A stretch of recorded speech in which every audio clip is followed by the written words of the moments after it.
So yeah, as John mentioned, I'm a vice president at Booz Allen Hamilton, leading in our strategic innovation group, leading cloud and data platforms, really everything around helping our customers migrate their workloads from an infrastructure perspective, from a platform and container as a service perspective, and then up to the application layer. But I'm humbled to be here with such an esteemed panel today, and so. Louis and Noah and Susie are going to talk to us about their perspectives on everything from what the workforce looks like, what some of the common challenges are, some of the best practices, and I believe we can take some questions from the audience as we go along and get some questions online. So I guess I'll start maybe on the far end, Louis, and we can work this way, and folks want to give a little bit about your background, and maybe just start off with a little bit of perspective on what you see as the opportunity for the cloud, and what do you see as some of the challenges around cloud, just as a high-level overview. Great, thank you very much. Is this on? Yes. Thank you, Dan, and thanks to GSA for hosting this. I'm really happy to be participating. Can I start off by asking, how many people in the room are government people? Oh, it's refreshing, right? How many people are industry? No slight intended. Okay, very important partners. But particularly for the government people, and how many are non-GSA government? That's my last question. But okay, very interesting. But I'm assuming that. The last group, that you all make use of GSA services in one way or another, particularly via acquisition and procurement. I feel your pain, right? And I admire your challenges and opportunities. I used to be a Govy, so I was a government, an SES at DIA, the Defense Intelligence Agency, for 5 years. It's been a long, long time. It was I came from Silicon Valley right after 9/11 and was there. And so I reported to the CIO. And so like a lot of you, I was in an organization that was trying to flatten and streamline, particularly then in time of war. And we were interested in something that didn't exist yet, cloud computing. There was virtualization going on, and DIA probably liked GSA because looking back 20 years, DIA had invested in virtualization with VMware, the company I'm with now, VM, virtual machines, using software to abstract away and to replace a lot of the hardware and infrastructure that we used. So every old style organization has been familiar with the data center in the basement.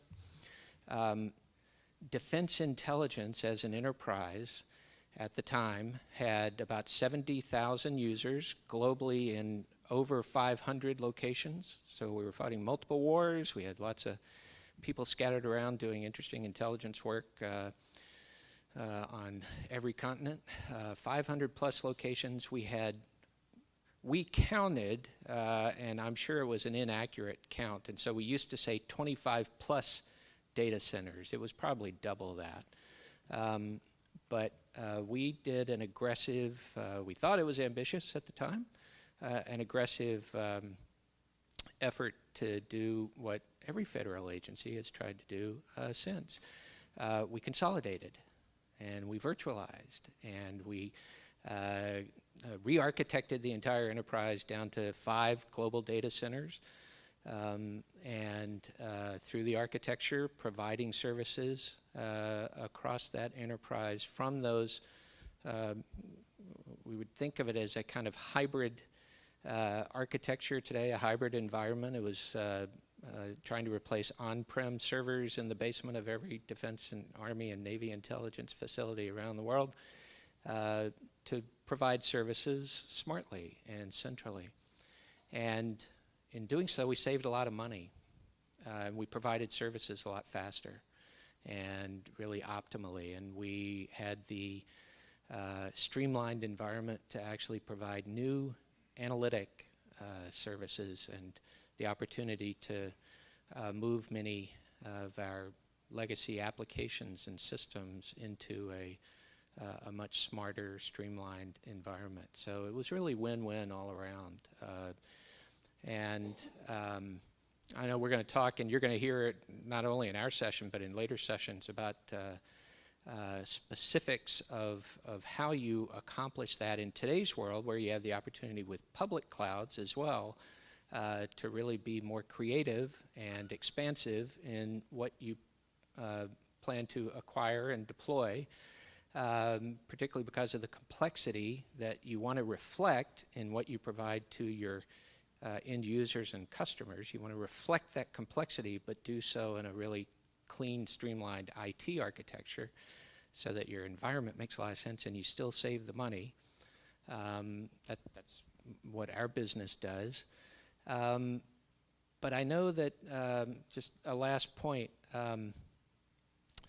one thing that you are probably anticipating is what we already heard was the pace of change. And I want to underscore how important it is and how refreshing to have a close partnership between government and industry. Today, if you read headlines, you've seen just in the past 10 days a lot of, I think, sitting here in Washington, D.C., a lot of disturbing headlines about a growing gulf between homegrown American Silicon Valley companies and the U.S. government. So we've had multiple cases now of controversy with Google and Microsoft and Salesforce and others, Amazon, where employees, kind of small grassroots efforts within those companies to try and divorce those companies from doing work for the government. So I've lived both sides. I've been in the government and still advise the government as counsel. And I want you to know that the reason we're all here and that companies like mine, like VMware, the reason we actually partner so closely with the United States government is because it's really critical, the services you provide, and particularly GSA, something that does so much important work for all the other agencies that we saw reflected there in the hands raised. This is the cutting edge, the front of cloud computing, what serves today as end-to-end virtualization of all services. VMware started selling, it's 88% of the world's data centers use VMware. GSA has been using VMware for, I think, 20 years, like my old agency. It started as just virtualizing those x86 servers in the basement, and it now has gone through virtualizing storage and software-defined networks, so abstracting away the network architecture, and now doing endpoint management and global IoT management through abstraction. That's really cutting edge. It's rewarding to see, it's refreshing to see that GSA is having this reverse industry training, because the commercial world is making some exciting advances. I know that government relies on those, and I'm really happy to be here helping. Thanks. Hey, Noah, just before you get started, I'm getting a little feedback that maybe we just want to make sure we're holding the mic close, just so everyone can hear. No problem. All right, thanks. I won't repeat everything. I'll try not to either. So my name is Noah Goodman with a small company called Art of Management Consulting. I physically sit between VMware and Microsoft. So I bring a very different perspective. We are literally a small business. We're under 27.5 NAICS. I'm a hub zone company. So we have a very different perspective on some of these things. My background is within the Department of Homeland Security. I've been in DHS from literally the inception. Prior to the department standing up, I was with FEMA, the Corps of Engineers, working in this emergency management landscape. Coming to my company now, Ardent, we started by physically moving infrastructure, servers, when DHS started doing data center consolidation. We had servers up in COOP sites. We had servers out at the national labs. And one of the things we first started working on was physically moving things, U-Hauls, right, plugging in USB drives, physically moving things down to the data centers when the 2 data centers at DHS, stood up and everybody had data center consolidation efforts going on. A lot of what we've done since that time is deliver applications. We're a pure app dev company. We deliver mission applications. One of the things I was telling Dan earlier is, yes, we're a small business, but we're actually a small business behind the scenes. You don't hear about us because we're the guys building the tools that are supporting national operations. We have client spaces across the entire department, from Secret Service to headquarters to FEMA to ICE and so on and so on. So we've been able to, and I've been able to see the transition of the department, right? The department's still very young compared to the rest of the folks around here.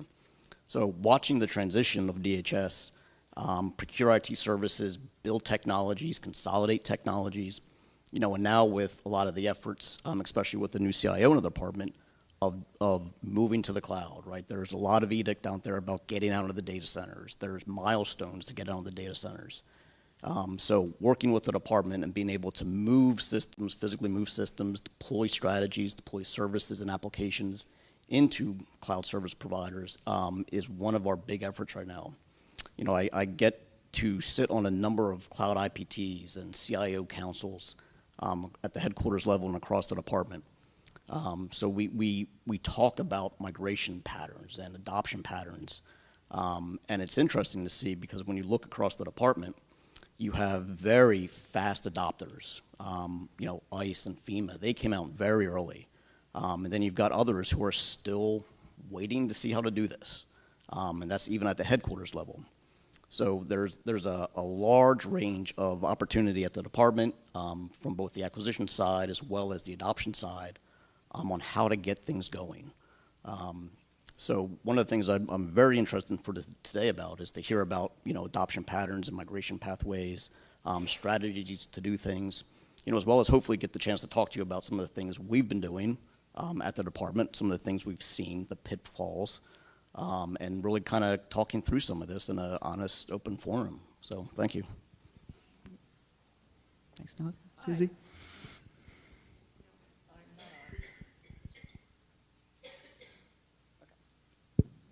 All right, now I'm on. Susie Adams, I'm the CTO for the Microsoft Federal Business. I live here in the Washington, D.C. region. Been supporting the federal government for almost 30 years now in a variety of different capacities. I grew up as a technologist, so I was a developer, worked on Navy systems, kind of done pretty much, I was a Oracle DBA, whatever basically the U.S. government needed. I was pretty much put in that, learned that role, moving up through a consulting arena, and I've been with Microsoft about 20 years now. Specifically working with cloud in the federal government since about 2010. How many people remember back in 2010? Matt? All right, and when we first started, right, with the GSA Cloud BPA, that was out there.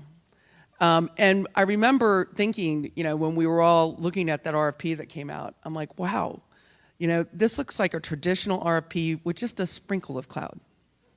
Right? And we were trying to figure out, how do we actually, what is different here? Right? What's the difference between how you would procure a normal software, packaged software product in cloud? Right? And I remember discussions about, do we need to change the FAR? Right? Who remembers that?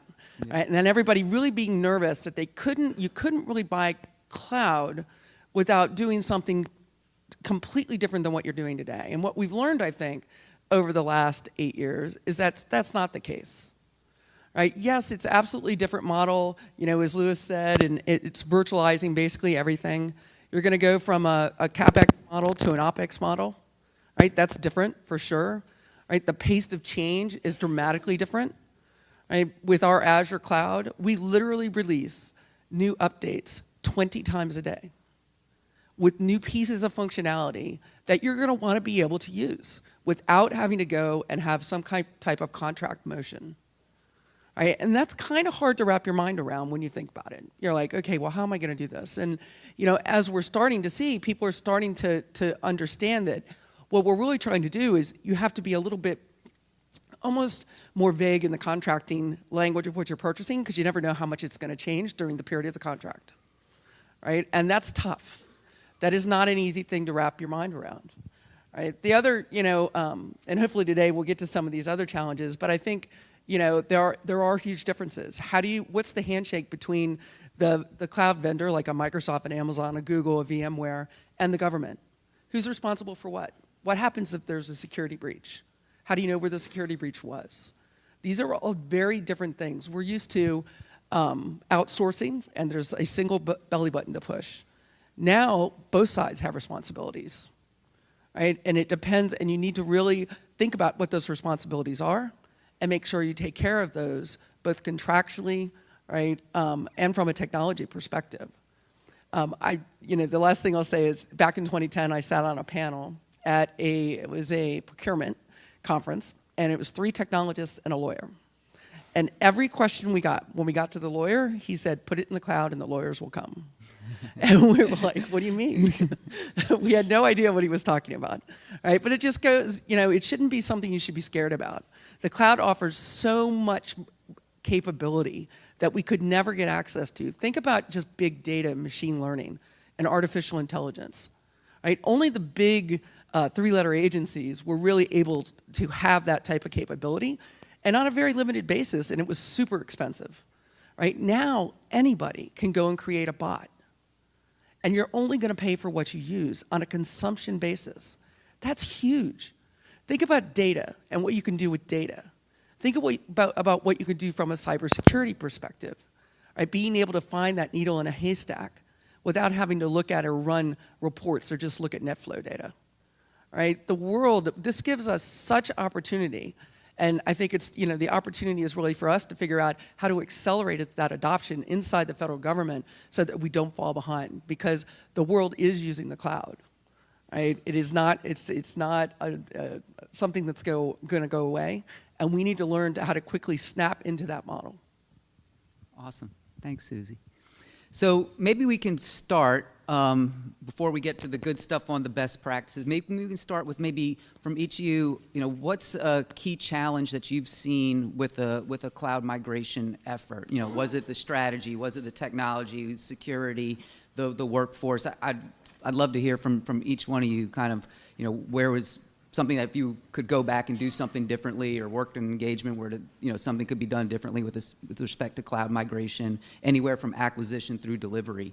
I'd appreciate a perspective on that. I guess I'll start. We'll go back this way. So I think there's a couple things. The first is most people think they can just go procure the cloud and connect it and they're done.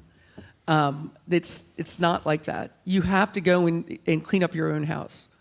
Right? You have to make sure you have a good security strategy. You have to make sure, right, that you understand the handshake between you and the cloud provider that's giving you those services. Some of the agencies that we've dealt with hadn't looked at their Active Directory in 10 years, had not cleaned it up, had not looked at their network infrastructure, did not have an inventory of the applications that were running. Right? And all kinds of integration issues occurred right off the bat, which it stops you dead, right, in your tracks. You really have to look at what's going on inside your environment today, have a good strategy for how you're going to connect to the network. That's probably one of the biggest hurdles out there. The second is have a good strategy for how you're going to remain compliant, right, with FedRAMP.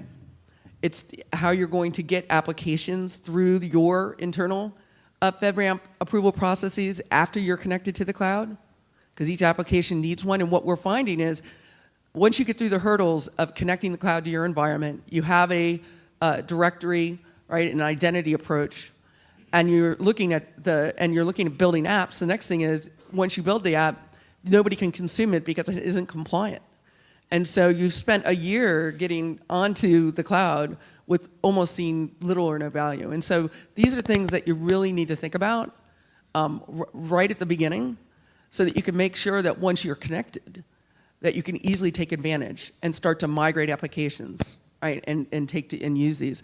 The last thing that I think we see a lot of agencies is change management, all right? Helping your end users understand what's different, making sure that they know what the guidelines are from moving to the cloud, right? And then make sure you have a management strategy. How are you going to manage those resources that are in the cloud, right? Most every agency today is using at least one cloud, if not more. How many people are in an agency today that are using 3 different cloud providers for different services? Really? That many? How about 2? Okay, a couple hands. I don't know how many there are, right? And so when I look at, I think we've got a little, is this better? No, it's mine. Yeah, we're going to pass. Okay, that's better. And what we're seeing is you have to have a management strategy for this, and you have to understand how the billing and chargeback is going to work, right? And put that management strategy in place. And I think if you can work through those 4 things, those are the biggest hurdles we see for cloud adoption. It's not necessarily acquisition as much as it is once you've acquired it. Now, how do you actually implement it and start using it? Yeah, so I cannot echo enough what Susie just said, and I'll probably just bolt on to a couple of those things, a couple of those key topic areas. You know, the concept of technical debt, right? The concept of, you know, you have legacy infrastructure, legacy software, legacy applications and services. When you look to move to the cloud, you have to know that debt. You have to know that debt ahead of time before you start planning into what you have to do next.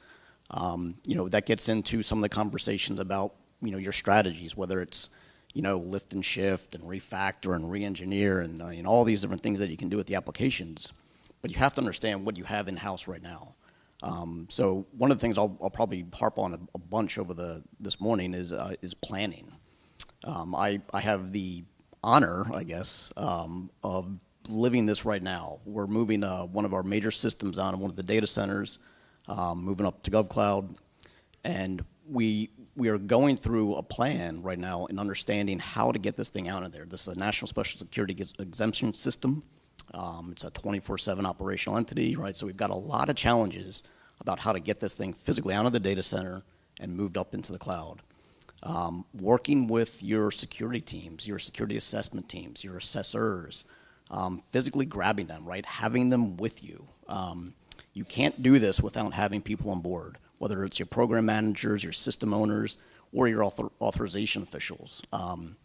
One of the things we dealt with last year was we just got our 3-year ATO, and then we said, oh, sorry, we're about to move to the cloud, right? And our security officer said, what the hell are you doing, right? I just spent all these resources ATOing you, right? And now you're telling me you're going somewhere else and I have to re-ATO you. You know, so the ability for us to take him and literally sit down with him and talk through how we're going to do this, right? The plan to do this, the things we have to understand about the system, these are absolutely critical. So don't shortchange yourself on a planning phase. A lot of things out there, you know, we want to get there fast and we want to get adoption fast. You know, and maybe we're time boxed and we're constrained and somebody says you have to be out by a certain date.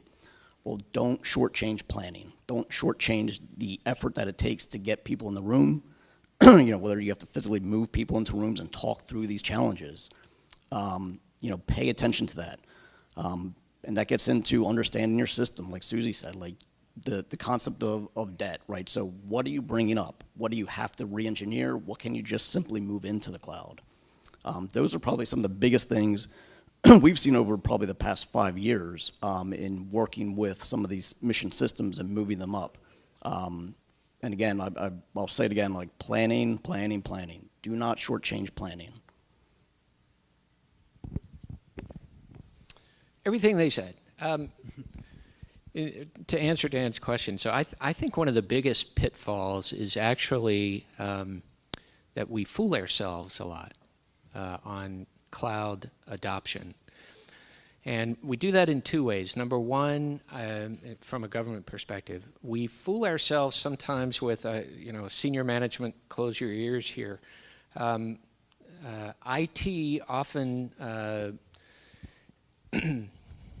inadvertently leaves a misleading impression in the minds of senior leadership, and this may not be the case with Ms. Murphy, but in other agencies, of, okay, we're going to the cloud. We've decided to go to the cloud. We've adopted the cloud. I have a hunch that some of you who didn't answer to Susie's question, how many of you, your agencies are using 3 or more clouds? I have a hunch, even if you didn't raise your hand, you might be, unwittingly. And that may be an inadvertent or a, by choice, function of the reality of the complexity of your enterprises. When you, I'll put it this way, when we talk with commercial customers, large-scale commercial customers, Wall Street, global financial enterprises, what they actually ask for is, give me a unified digital platform.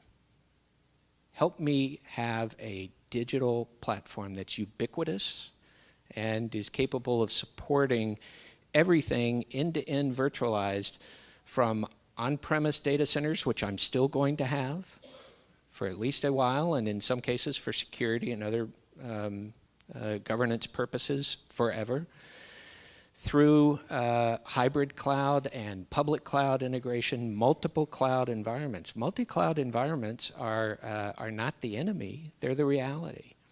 And so what you really want is the ability to manage that complexity and gain the advantages of cost and risk and performance that using cloud services provides, but understanding that, don't kid yourself that you're going to be supporting a multivariate kind of a complex hybrid environment in any case. And talk to industry, which actually does that and provides that for customers. It's one of the, we talked about procurement. Susie mentioned, the impossibility of having, kind of transitioning legacy FAR-based rules to modern cloud acquisition and procurement. I think that I saw some of the other sessions during the day are going to be talking specifically about what acquisition officers and practices are doing in terms of new approaches for paying for consumption-based services. One of the other aspect of fooling ourselves, I think, is that all of these cost savings from moving to cloud services can be immediately transitioned into other mission services. One of the things to keep in mind, a best practice, a pro tip that commercial practices use, is anticipate that it's what Noah was saying about planning. Anticipate that some of the savings that you reap from lower cost services provided through cloud, some of that money you're actually going to want to retain within IT for innovation purposes. I think of, if I'm not mistaken, GSA's budget's like 10 billion, something like that. 10.7 billion is next year's request. That's roughly the same size as VMware. VMware is a $9 billion revenue company. How much of the IT budget, how much of that revenue, of that 10 billion, goes to, I don't know, a standard industry metric for Silicon Valley for tech companies, R&D? In R&D, a kind of best practice metric for traditional corporate companies is try to spend 3 to 5% of your revenue on R&D. For tech companies, Valley, aggressive, innovative companies, you shoot for 10% or more. Amazon spends 12% of its revenue on R&D. Microsoft spends about 13%. The kind of young, really cutting edge companies, Facebook spends 19% this past year of its revenue on R&D. VMware this past year, 21%. All right, so 21% of a budget about the size of GSA. We're spending a fifth of that $9 billion, 1 out of every $5 on R&D. Can you imagine what GSA services would be like if you were spending, oh, I don't know, $2 billion a year on R&D? You've got the IT modernization fund, which is what, like 110 million, I think. One of the things you'll be able to do in planning as you and your other agencies continue to adopt cloud services and move to the new paradigm is you'll be able to actually reinvest the savings both to mission, but also within your IT enterprises to be able to actually afford to do true innovation. And that's another aspect where industry can help.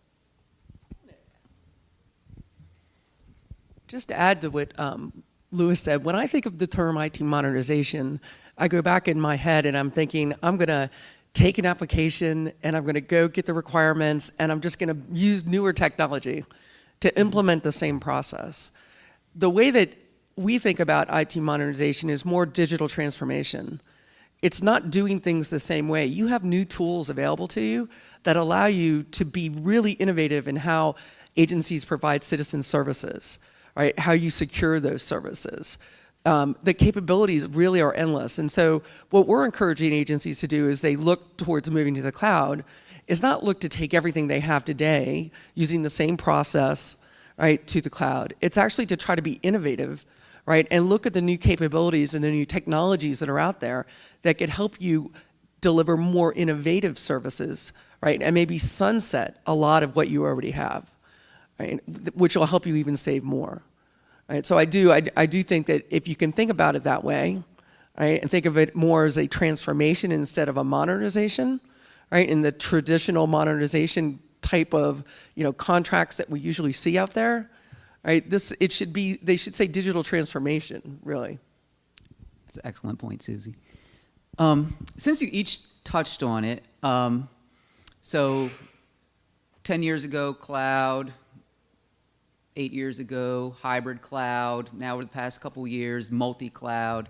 Can you guys talk to me each about kind of the pros and cons of a multi-cloud architecture versus maybe a single, commercial cloud infrastructure?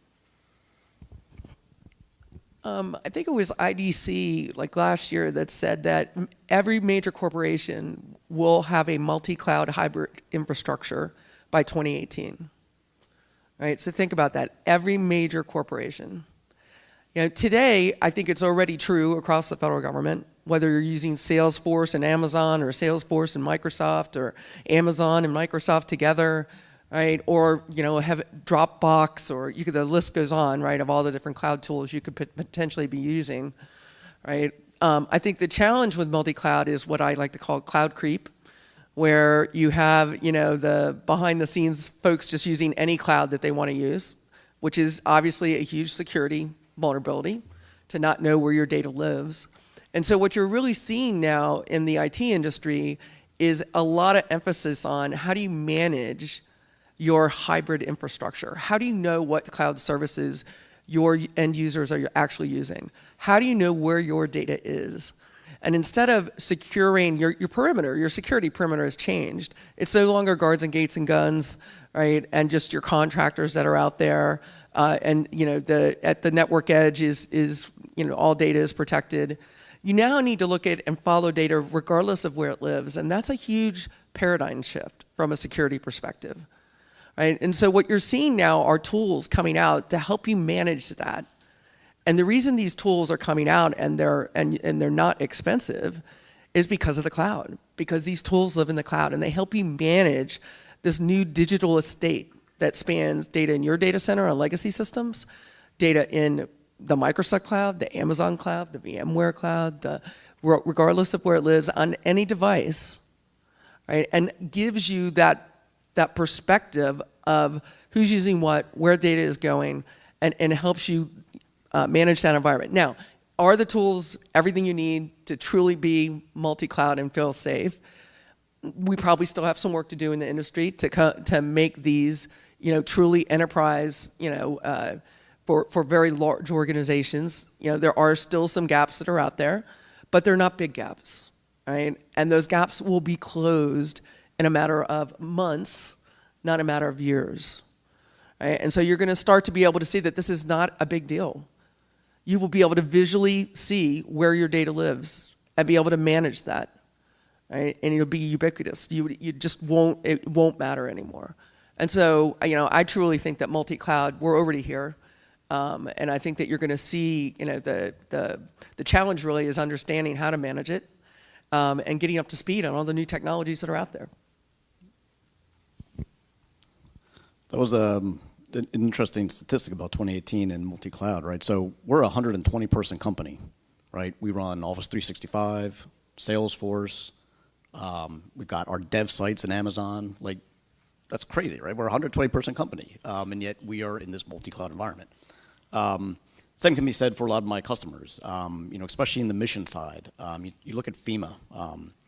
FEMA deploys people to the edge. Right now, we have to also, send data to those people at the edge. So one of the things we look at when we're building some of the applications is how can we get these services, this content, this data, both at the consumption side and the ingest side, as far out as possible and still in a secure mechanism. One of the things we work with at FEMA is around damage assessment. So post-disaster, you're sending thousands of people out into the community to do damage assessment. They're using mobile tools. They're in network-limited environments. So how do you secure the ingest as well as the dissemination of that data? So in multi-cloud environments, one of the things we have to look at is not just the hosting of the infrastructure, not just the hosting of the applications, but how are we moving that data out? How are we moving the data to the edge? We see this daily. We live this daily. And the security apparatus that has to fit around this is absolutely instrumental. So as these services advance, as the security apparatus advances, and we can take advantage of multi-cloud institutions, you're going to see more capability being able to push farther and farther out. That's one of the things we're very interested in. One of the things I'm very pleased to hear about and listen to Susie and Lou talk about from the big industry side, because these are the things that I have to take advantage of as an application owner, as a developer, working with my clients. I have to rely on these capabilities and these services. So as they come out, it's now up to us to figure out how do we implement them, how do we use them, how do we secure them, how do we work with our acquisition teams to get there, how do we work with our security officials to secure them, and so forth. So it's a very, very interesting dynamic, moving away from traditional, on-prem, traditional one cloud environment to now this multi-cloud environment. Thank you. I think the best advice to anybody asking themselves about whether or not we're going to have a multi-cloud environment is to embrace the reality that Susie and Noah talked about. Embrace the reality. When we walked in here, people were setting up the slides, and we saw that GSA uses Gmail, Google Suite, and also PowerPoint. And I would suspect that somewhere here in the building, or at least in the in the app dev world of GSA and certainly its customers, that there's a lot of open source app development and app support. That's the reality. That's what I mean about not fooling ourselves. Embrace that kind of complexity because it actually provides the flexibility that you need to provide the kinds of diverse and multivarious services that your customers need. It's kind of the GSA way, right? I mean, GSA is the unseen electricity providing a variety of real estate and acquisition and technology and a wide variety of mission supporting services ubiquitously across the government. And when somebody comes to you with what they think is a unique and new and exotic request, you've probably heard it before. You already do that somewhere else in a corner of the government. That's what you actually want to be able to architect and construct and manage in your hybrid cloud environment. And that's the kind of thing that, the roots of VMware are in this very construct. VMware, if you think back, it's 20 years old now. 20 years ago, it was exotic to be able to have on a single piece of hardware, on a single server, to have in a processor running multiple operating systems, to be able to boot up 2 instances of Windows, or one of Windows and one of Linux, or of Mac OS. That became exotic, and yet it was kind of the emblematic implementation of Moore's Law, where all of a sudden you could do multi-server virtualization on a single piece of hardware. And it just skyrockets in terms of the complexity you're able to manage, the flexibility you're able to offer, the vast performance that you're able to provide at increased levels at less cost. So that's sort of the magic of technology that we all love. Embrace that. There are new tools and methodologies to be able to provide managerial automation for the management of that kind of complexity.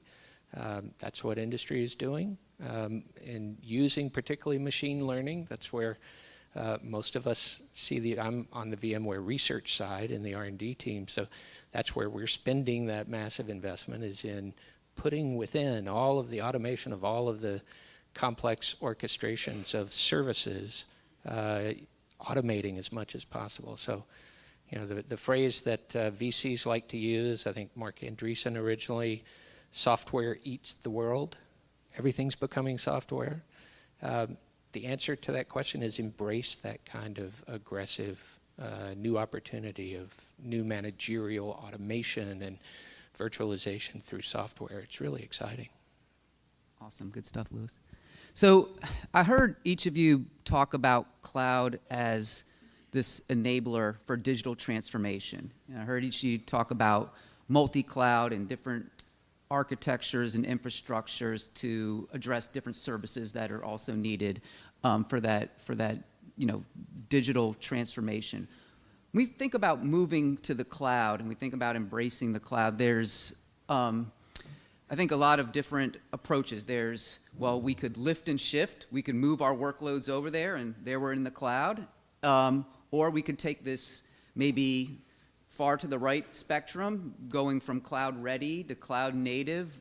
Maybe I'll start with you, Noah, since you talked about planning, and maybe then Susie also, since you touched on change management. How should an organization think about, hey, here's my portfolio of stuff, here's my apps, what should I lift and shift, if anything? How do I go down that roadmap of actually moving my workloads, and how do I go through that decision process? I'd appreciate your perspectives on that. Sure. So again, I'm living this in real life right now. One of the things that we have to deal with some of our systems, and I said this earlier, was some of the time constraints, the time box, right? Working with my product owners, my system owners, my PMs in the federal space as well as on my teams, what we have to do is just a constant deep dive, a constant dialogue, a constant decoupling of what we're trying to do in the cloud. If it is a race, right, it's a race, right? I have an edict to get to the cloud as fast as possible. I don't want to sacrifice quality. I don't want to sacrifice performance. So part of that planning phase is really trying to understand what not only the models are to do this, but I said earlier as well about the concept of technical debt, right, is really trying to look at your application, understand what it is. What do you have, both at the infrastructure level, at the services level, at the security level, and then how do you decompose that into what you need in the future, and how do you migrate that? One of the things, in typical data center operations, somebody else, as Susie said earlier, somebody else is responsible for that, right? Somebody's your network operations team, somebody's your security operations team, somebody's providing, internet and border firewall protection and so forth.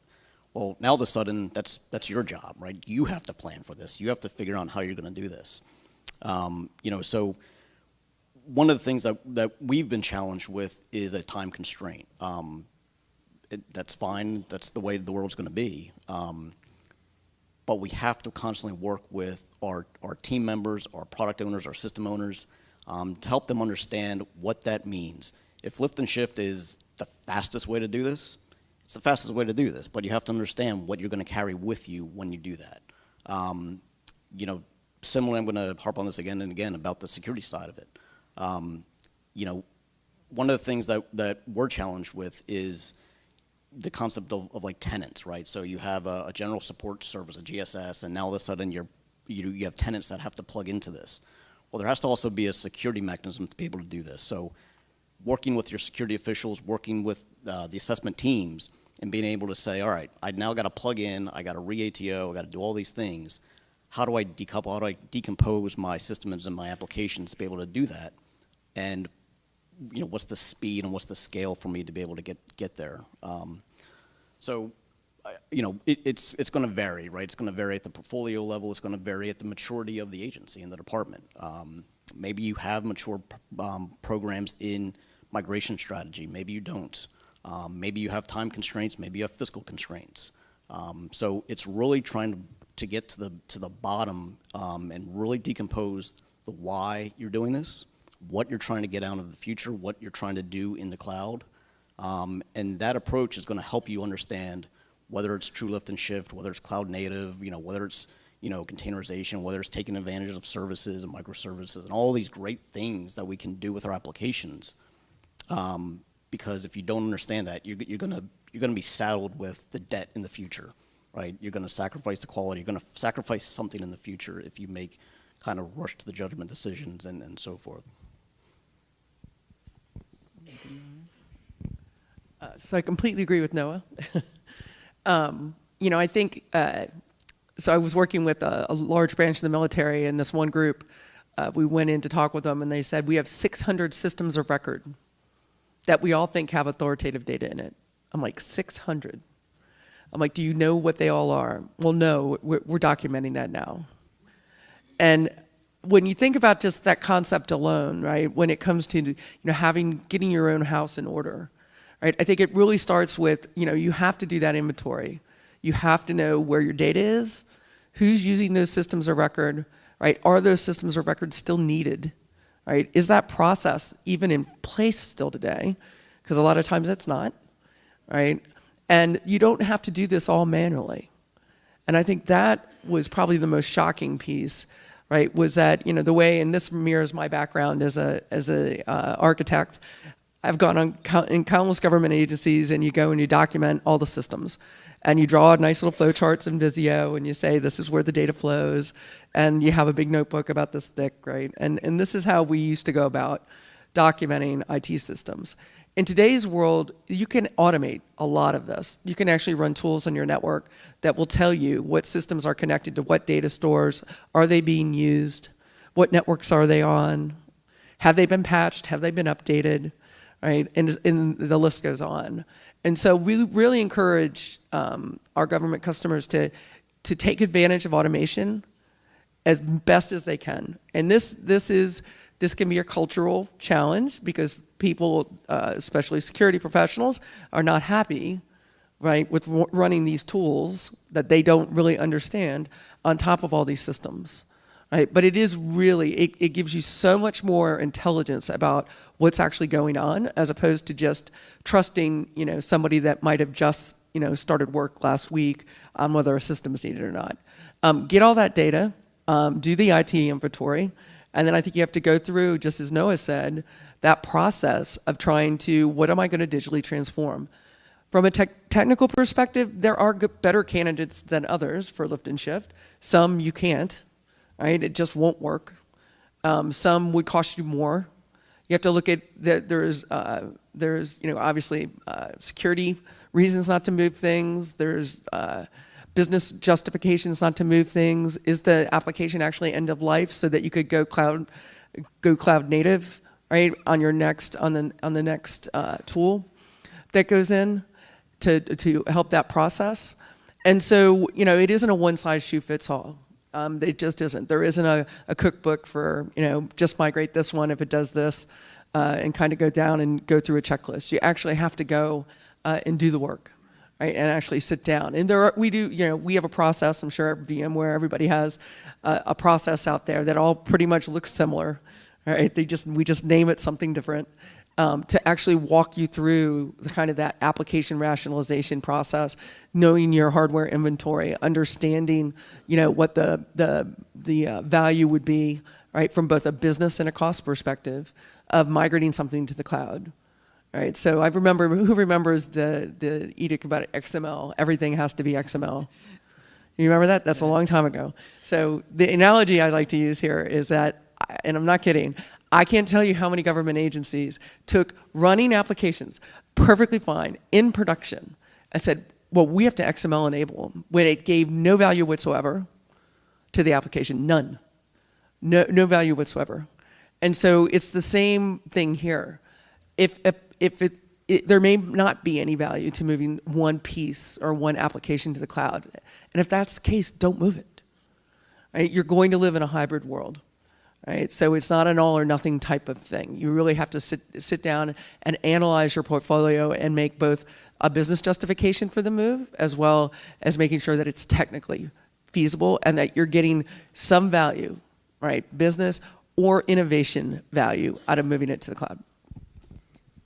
So I have a probably 20-year-old XML for Dummies book on my bookshelf. Someone came in my office and said, really? I was like, yeah, I should probably do something with that. Hey, so I want to let the audience think of a couple questions because I know we're about to wrap up, but I do want to maybe start with Lewis. So everyone's kind of talked about maybe the cloud isn't right for some workloads or some applications. I'd appreciate your perspective on that.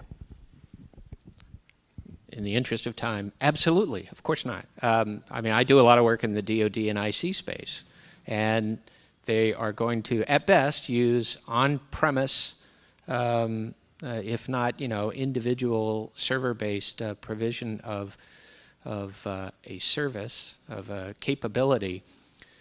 But you want that data to be within the enterprise and addressable within security parameters. You want that data and the results of whatever data exploitation are going to be. So, embrace the complexity of being able to manage the full enterprise, where you certainly have to admit to yourselves and to leadership that in our acquisition and procurement decision, we're not doing anything for 100% of the capabilities that our enterprise is going to provide. We're providing the flexibility to support all of that.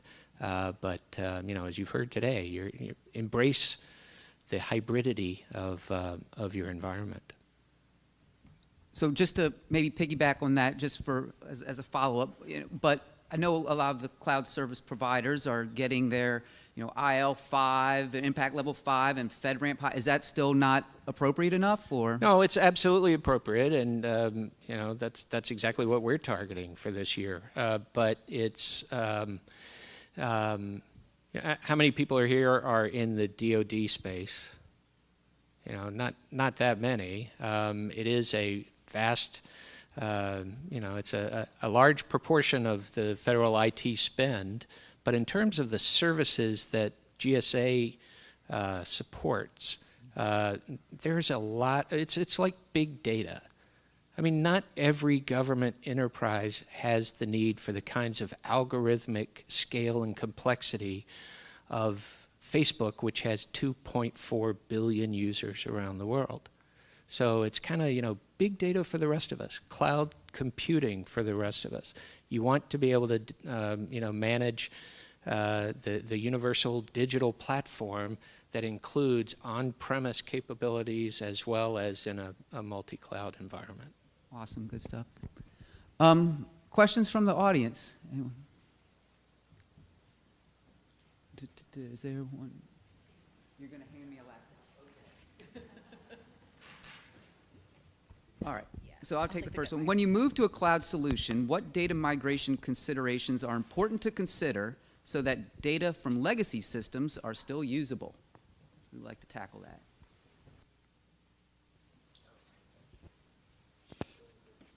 See if that still works. Yeah. It's just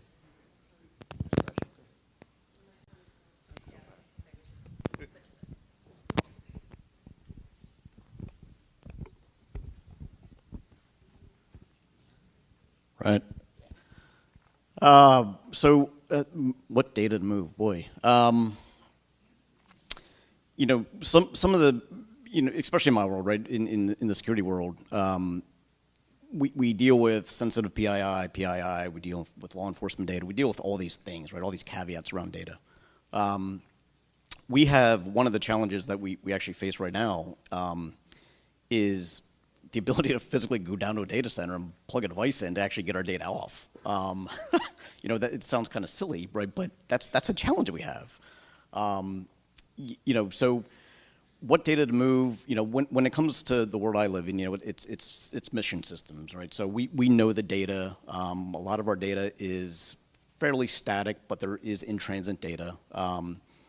So for us, it's an easier game to understand. When you start looking at like big platforms like SharePoint and big file repositories and content stores, that game gets a little different. But in our world, knowing what data to move is really going to be at the application level. It's going to be what data has to be protected, how do you protect it, in transit, and so forth. So I think I might be a little different than the other guys here. Yep.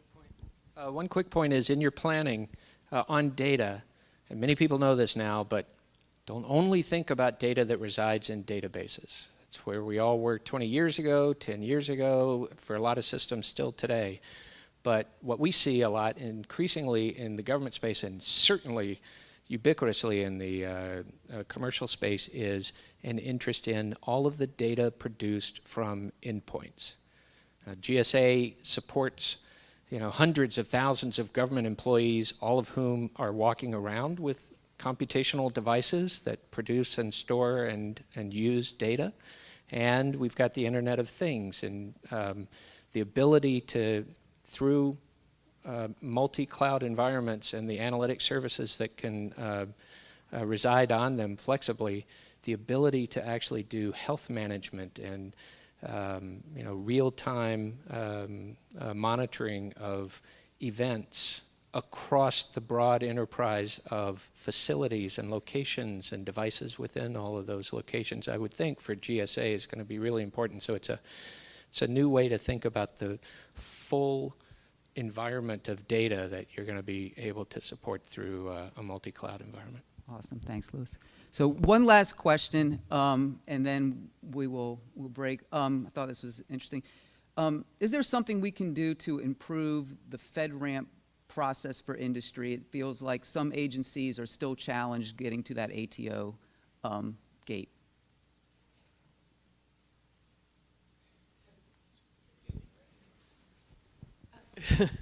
With Matt sitting in the front row.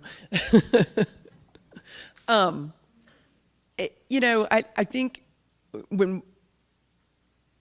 first of all, we'll just be candid here. We work a lot with Matt, and we've actually are very happy with where FedRAMP is right now and where they're going and how the process has changed since the very beginning.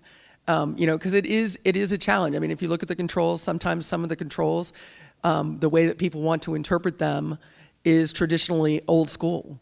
And when you look at the cloud, everything is virtualized. Everything is software-defined everything.